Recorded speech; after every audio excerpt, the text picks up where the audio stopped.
What's going on, everybody? It's your boy Scott Proctor alongside Matt Morris. We're back with another episode of Simple Question, but this time we'll have more than one because we got another special guest joining us once again. Covers Iowa State basketball and football for 24/7 Sports. Nick Osen is back here with us. How you doing, my man?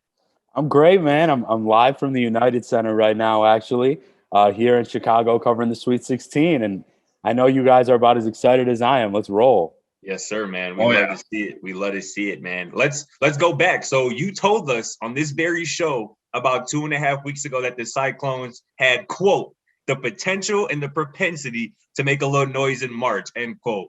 And lo and behold, here the Cyclones are dancing in the Sweet 16 as an 11 seed. What did you see during the season, particularly down the stretch, that made you say that? And what have you seen through 2 NCAA tournament games that still has the Cyclones dancing? Yeah, I appreciate that, my man. I got a little flack for that, from some people around me, basically, because that was around the time that they weren't even playing some of their best ball. Right. But in March, if you can defend and you've got good guards, you've got the, potential and propensity to win. And obviously, they built their backbone on the defensive end this season. They've got a couple really good guards, multiple guys that can handle the ball, score, and most importantly, defend.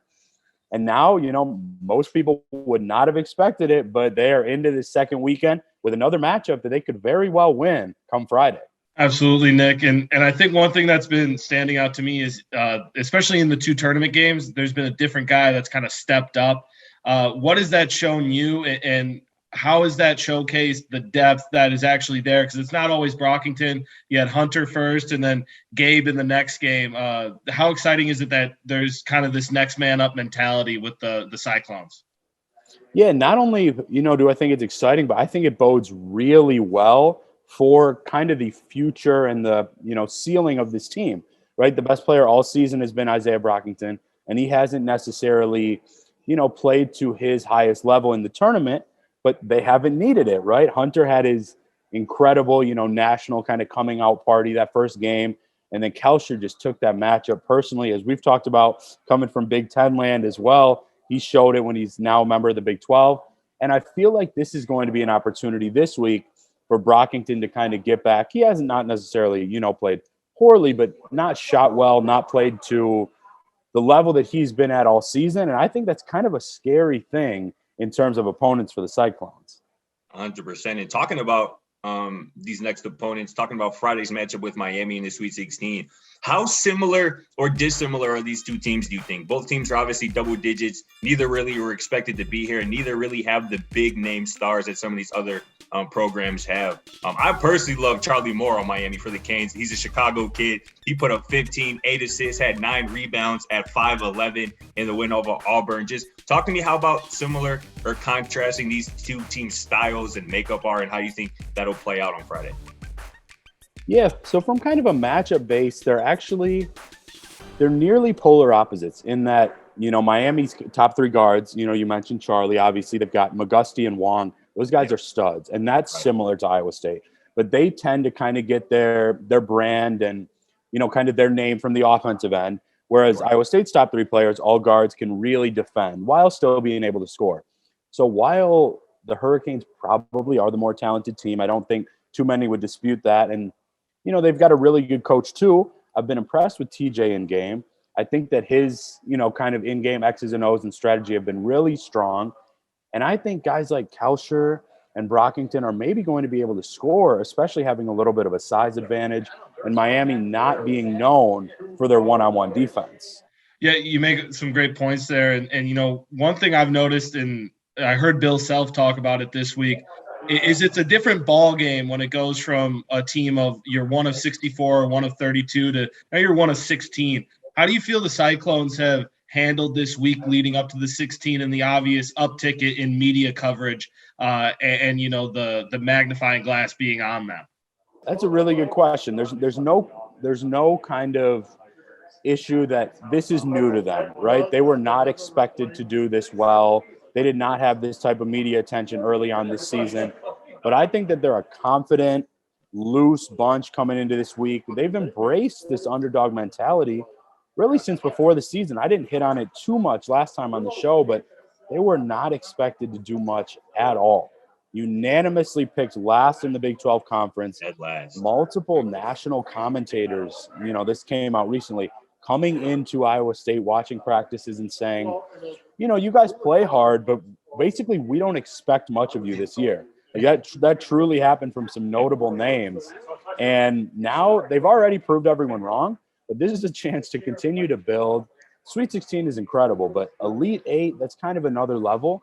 And it's a level that they really have a chance to get to tomorrow night. No doubt about it. Hey, so the final scores of each of the Cyclones tournament wins so far were 59-54, 54-49. Obviously, low scoring, rock fights. And I know we talked a little bit about this last time you were on the show, but can the Cyclones win a game where the score isn't in the 50s? Or is that their lone path to victory? Because as you know, Miami averages 75 points per game. They dropped damn near 80 on Auburn over the weekend. Can the Cyclones play and even win that type of game if they need to, do you think?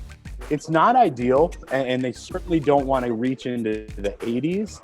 But I absolutely think they can win because Kalsher has scored 30 this year. Brockington got 35 in one of the best games of the season against West Virginia. We've seen Tyrese Hunter explode, and I'm actually expecting a pretty good game from Jazz Kuntz at the power forward position and Caleb Grill off the bench. I kind of called the Kalsher breakout last game, and I'm going to stick my neck out for one of those guys because they're going to have the chance. Like I said, Miami's not a bad defensive team other than some of the KenPom metrics, but they're not known for it. That's not where they're going to kind of build their cachet and kind of their opportunities to win. So I think several guys on Iowa State will be able to eat this week as long as they don't get behind, because if they get in a track meet, the Cyclones are in trouble. Nick, you talked about how good the Big 12 was and how it's just different when you're watching it and you see these teams go back and forth.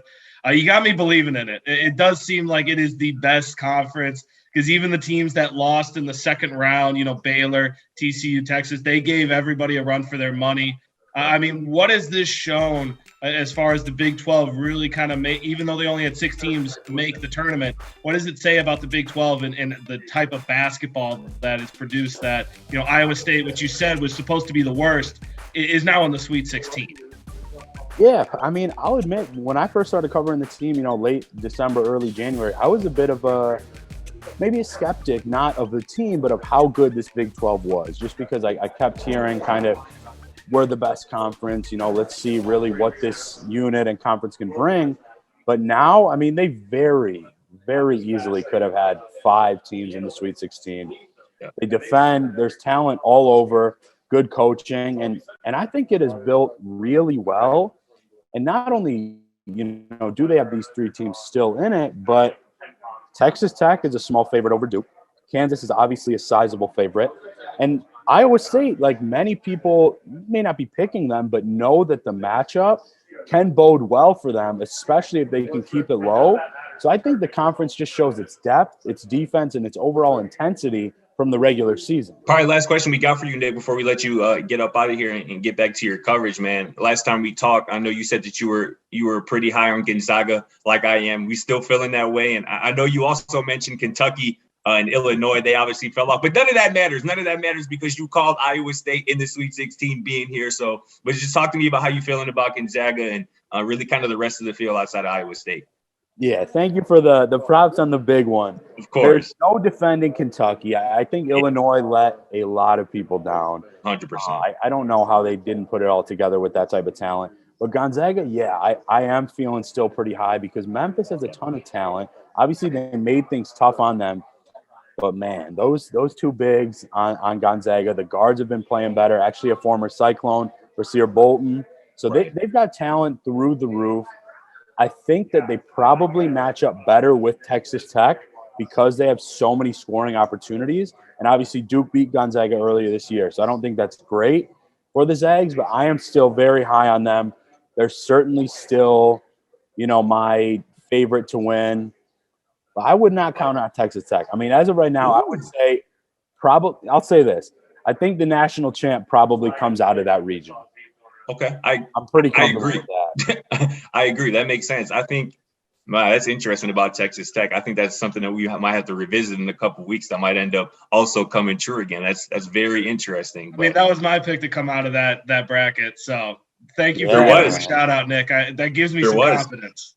Absolutely. I mean, they're built, for this time. They're old, they're well coached, they can defend 1 through 5, just about everybody. I've been impressed with that team. And I was just talking to some of the media guys last night. I can't wait to settle in after some coverage, getting some good pizza, and watch that game tonight. 100%. Yeah, it's going to be a blast, man. We can't wait to see it either. But that's going to do it for us. Thanks again for joining us. Again, Nick, always insightful as always. But that's going to do it for us. For Simple Question, for Scott Proctor, Matt Morris, our guy Nick Osen. We'll catch you next time.